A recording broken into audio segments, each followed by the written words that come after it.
Baroda district amateur athletics association की ओर से आज समर कैंप की क्लोजिंग सेरेमनी आयोजित करवाई गई थी, जिसके तहत कई प्रतियोगिताएं आयोजित हुई थी। दरअसल ये जो समर कैंप है वो 20 अप्रैल से लेकर 11 मई तक चला। आज सेरेमनी गुजरात क्रीड़ा मंडल पर रखवाई गई थी, जिसमें लंगड़ी, kho kho, athletics, hockey, volleyball, kabaddi जैसे खेल आयोजित करवाए गए थे।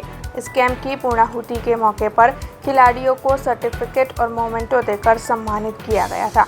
तो वहीं एथलेटिक्स में अच्छे नंबर पर आने वाले इंटरनेशनल खेलने जाने वाले खिलाड़ियों का सम्मान किया गया था।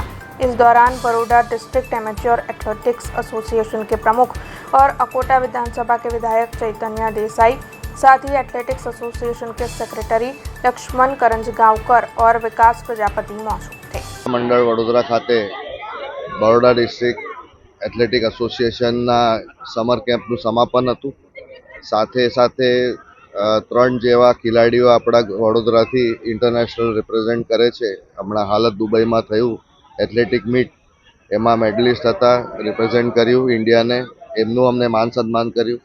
સાથે નીડ્સ જે ઇન્ટર ડિસ્ટ્રિક્ટ ટુર્નામેન્ટ સાઈ દ્વારા સ્પોર્ટ્સ ઓથોરિટી ઓફ ઇન્ડિયા દ્વારા રાખવામાં આવે છે દર વર્ષે, એમાં લગભગ 7 જણા હતા, તે લોકો પણ મેડલિસ્ટ હતા વડોદરાથી, એમનું પણ સન્માન કરવામાં આવ્યું।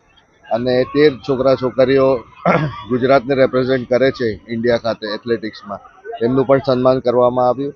મોટી સંખ્યામાં છોકરાઓ નાના સમર કેમ્પમાં જોડાયા હતા। બધાને જ મજા આવી, બધા સાથે ચર્ચા થઈ, વાત થઈ, બધાને મજા આવી। અને આ પ્રમાણનું કામકાજ દર વર્ષે બરોડા ડિસ્ટ્રિક્ટ એથ્લેટિક એસોસિએશન કરતું જ હોય છે।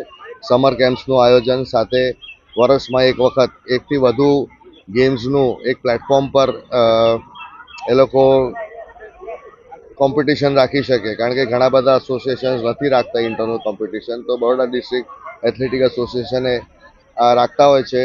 हमसे जुड़े रहने के लिए हमारे YouTube चैनल को सब्सक्राइब करें और नई वीडियो की नोटिफिकेशन के लिए बेल आइकॉन को दबाएं।